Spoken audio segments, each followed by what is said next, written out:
Bollywood silver screen presenting midnight express. ये एक सच्ची कहानी है जिसकी शुरुआत में हमें बिली नाम के एक लड़के को दिखाया जाता है। बिली ड्रग्स के पैकेट्स फॉइल पेपर में लपेटकर अपने शरीर में लगाता है। सारे पैकेट्स लगाने के बाद वो ऊपर से कपड़े पहन लेता है। इसके बाद बिली टर्की एयरपोर्ट पर आता है। वो यहाँ अपनी गर्लफ्रेंड के साथ घूमने आया था। बिली बहुत ज़्यादा डरा हुआ है क्योंकि वो पहली बार ड्रग्स को एक कंट्री से दूसरी कंट्री में ले जा रहा है, यानी कि वो एक तरह की स्मगलिंग कर रहा है। एयरपोर्ट चेकिंग में पुलिस ऑफिसर को उस पर शक हो जाता है। वो बिली को पकड़ लेते हैं। बिली की गर्लफ्रेंड प्लेन में चढ़ चुकी होती है। पुलिस ऑफिसर्स बिली की तलाशी लेते हैं और उन्हें बहुत सारे ड्रग्स के पैकेट उसके शरीर में मिलते हैं। पुलिस ऑफिसर बिली को पकड़कर पुलिस स्टेशन ले आते हैं। वहाँ वो उसकी बॉडी से सारे ड्रग्स के पैकेट्स निकाल लेते हैं और बिली से टर्किश भाषा में सवाल करते हैं, पर बिली को उनकी भाषा समझ नहीं आती। वो लोग एक ट्रांसलेटर को बुलाते हैं। बिली को बिना कपड़ों के पुलिस स्टेशन में खड़ा रखा होता है। ट्रांसलेटर बिली को उसके कपड़े देता है और बिली से पूछता है कि तुम्हें ये ड्रग्स किसने दिए। बिली बताता है कि बाजार में एक आदमी ने मुझे ड्रग्स दिए। सप्लाई करने के बाद मुझे पैसे मिलने वाले थे। ट्रांसलेटर उसे पूछता है क्या तुम उस आदमी को पहचान सकते हो। बिली कहता है कि हाँ। पुलिस ऑफिसर्स बिली को अपने साथ बाजार ले आता है। वहाँ पहुँचने के बाद बिली भागने लगता है। वो टर्की की गलियों में भाग रहा होता है। सभी पुलिस ऑफिसर्स उसका पीछा कर रहे होते हैं। बिली भागने की पूरी कोशिश करता है पर पुलिस ऑफिसर्स उसे पकड़ लेते हैं। इसके बाद बिली को जेल में डाल दिया जाता है। साथ ही उसके बाल भी काट दिए जाते हैं और उसे एक गंदे कमरे में बंद कर दिया जाता है।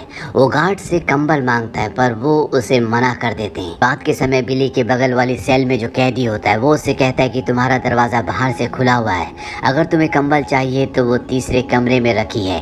बिली अपने कमरे से बाहर आता है और वो 2 कंबल ले आता है। वही कंबल उस कैदी को देता है और दूसरा खुद रख लेता है। अगली सुबह गार्ड को ये बात पता चल जाती है और वो ज़बरदस्ती बिली को वार्डन के पास ले जाता है।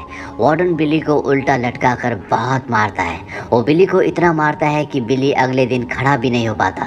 वो नीचे गिर जाता है। तभी 2 आदमी जिमी और एरिक उसकी मदद करते हैं और जब बिली को होश आता है तो वो उसे बताते हैं कि तुम्हें दूसरी जेल में शिफ्ट कर दिया गया है। तुम कई दिनों से बेहोश थे। एक बार जो इस जेल में आ गया वो यहाँ से बाहर नहीं जा सकता। तुम यहाँ किसी पर भरोसा मत करना। यहाँ बड़े से लेकर बच्चे तक हर एक कैदी को रखा जाता है। जिमी के जाने के बाद एरिक कहता है कि एक आदमी था जिसे बेल मिल गई थी। उसने एक बहुत ही अच्छे टर्किश लॉयर को हायर किया था। अगर तुम्हें उस टर्किश लॉयर से बात करनी है तो तुम्हें मैक्स के पास जाना होगा। उसे उसका पता है। इसके बाद एरिक और बिली मैक्स के पास जाते हैं। मैक्स एक ड्रग एडिक्ट इंसान है और वो जेल में पिछले 7 सालों से रह रहा है। बिली के पूछने पर मैक्स उसे टर्किश लॉयर के बारे में बताता है। अगले दिन बिली जेल में मीटिंग रूम में अपने पिता के साथ उस टर्किश लॉयर से मिलता है। थोड़ी बातचीत करने के बाद बिली के पिता उसे एक सूट देते हैं ताकि वो पहनकर बिली कोर्ट में आ सके। कोर्ट में आने के बाद बिली की सुनवाई होती है। ये बिली का पहला केस है, इसीलिए जज उसे 4 साल की सज़ा सुनाता है। बिली के अगेंस्ट में जो लॉयर होता है तो जज से उसकी सज़ा बढ़ाने के लिए कहता है, मगर जज बिली की सज़ा नहीं बढ़ाता। 4 साल की सज़ा सुनने के बाद बिली और उसके पिता को बहुत गुस्सा आता है, मगर बिली का लॉयर इस सज़ा से खुश है क्योंकि उसके हिसाब से बिली को बहुत कम सज़ा हुई है। बिली को जेल में वापस भेज दिया जाता है। अब ऐसे ही जेल में बिली का वक्त बीतता रहता है। वो जेल में एडजस्ट हो जाता है। एक रात जिमी बिली और मैक्स को एक नक्शा बताता है। जिमी कहता है जेल के नीचे कुछ टनल्स हैं जो सीधा टर्की के बॉर्डर के पास निकलती हैं। जेल में एक दीवार है जो बहुत कमज़ोर है, उसके पीछे से टनल का रास्ता शुरू होता है। जिमी जानता है वो अकेला ये नहीं कर सकता, इसीलिए वो बिली और मैक्स को अपने प्लान में शामिल होने को कहता है। मैक्स जिमी को मना कर देता है क्योंकि कुछ ही वक्त में वो जेल से छूटने वाला है। ये सुनकर जिमी गुस्सा हो जाता है। अगले दिन वो अकेला ही भागने की कोशिश करता है पर वार्डन उसे पकड़ लेता और बहुत बुरी तरह से मारता है। ऐसे कुछ वक्त बीत जाता है। बिली की सज़ा ख़त्म होने में अब 53 दिन ही बचे हैं।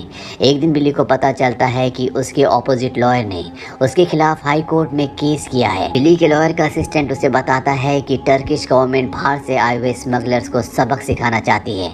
इसके बाद बिली को फिर से कोर्ट में पेश किया जाता है और उसे 30 साल की सज़ा सुनाई जाती है ताकि कोई दूसरे देश से यहाँ पर आकर स्मगलिंग ना कर सके। बिली अपनी सज़ा सुनकर टूट जाता है। जेल वापस आने के बाद बिली जिमी के प्लान में शामिल हो जाता है। रात में तीनों मिलकर उस दीवार को ढूंढते हैं जिसके पीछे से टनल शुरू होती है। पूरी रात ढूंढने के बाद इन्हें दीवार मिल जाती है। ये तीनों उस दीवार में से ईंटें निकालने की कोशिश करते हैं जो बड़ी आसानी से निकल जाती है।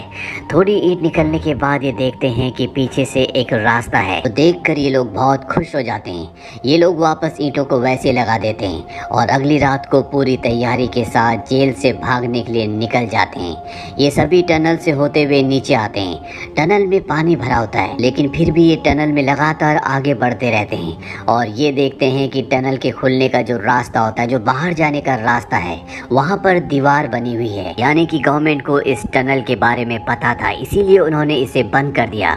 बिली कहता है हम आज जेल वापस लौट जाएंगे और कल आएंगे और फिर सोचेंगे कि हमें क्या करना है। अगले दिन एक कैदी को पता चल जाता है कि किसी ने वो दीवार तोड़ी है। ये बात वो गार्ड को बता देता है।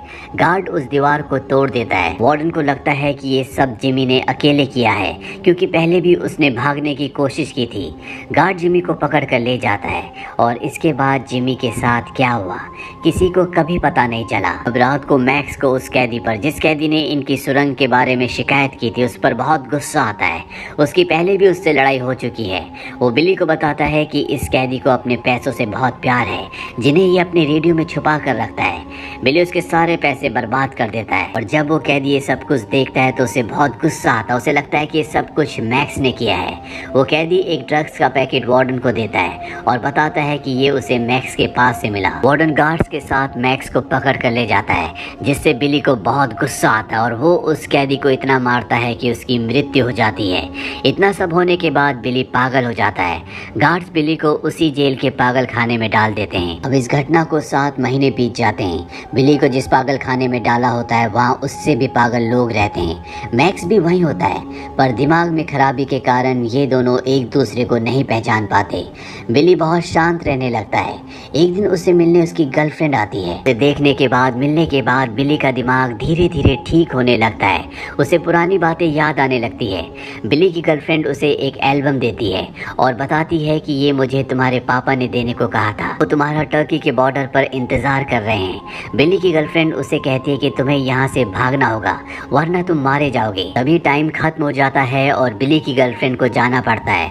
बिली बाथरूम में जाकर वो एल्बम खोलता है। उसे कवर के अंदर पैसे मिलते हैं। बिली एक नोट अपने हाथ में रखता है और बाकी अपने जूते के अंदर रख लेता है। वो उस नोट को वार्डन को दिखाता है और कहता है कि मुझे इस नोट के बदले जेल के चर्च में जाना है। वार्डन उसका हाथ पकड़ के उसे ले जाने लगता है। बिली को लगता है कि वार्डन उसे सच में चर्च ले जा रहा है और वार्डन बिली को एक खाली कमरे में ले जाता है। वो बिली के साथ जबरदस्ती करने की कोशिश करता है मगर बिली उसे धक्का देता है। पीछे लगे हुए हुक में वार्डन का सर लगता है। वार्डन की वही मौत हो जाती है।